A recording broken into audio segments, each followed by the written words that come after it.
আলেমদেরকে কখনো লাঞ্ছিত অপদস্থ করিও না। ওয়াল ইখওয়ান, ভাই বেরাদর মুসলিম ভাইদেরকে কখনো লাঞ্ছিত অপদস্থ করিও না।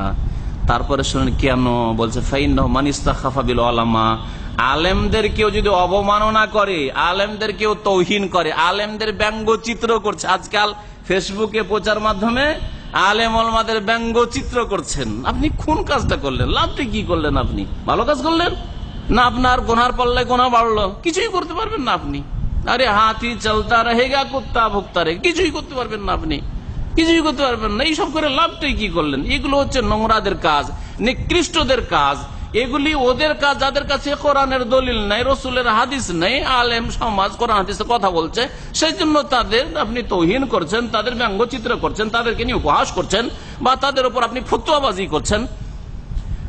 আলেমদের সাথে যারা খারাপ ব্যবহার করবে, জাহাবাত আখিরাত, তার পরকাল ধ্বংস হয়ে যাবে। ভালো করে শুনেন, আব্দুল্লাহ বিন মুবারক বলেছেন, আলেমের বিরুদ্ধে, কোরআন সুন্নাহর আলেম হইতে হবে, কিন্তু আবার আলেম তিন প্রকার আছে: পেট পূজারি আলেম, তাবিজ ব্যবসা, মাজার ব্যবসা, পীর মুরিদির ব্যবসা, বিনা লাইসেন্সের সব ব্যবসা, ওগুলো আলাদা। মিলাদ ব্যবসা না, ওগুলো নাই।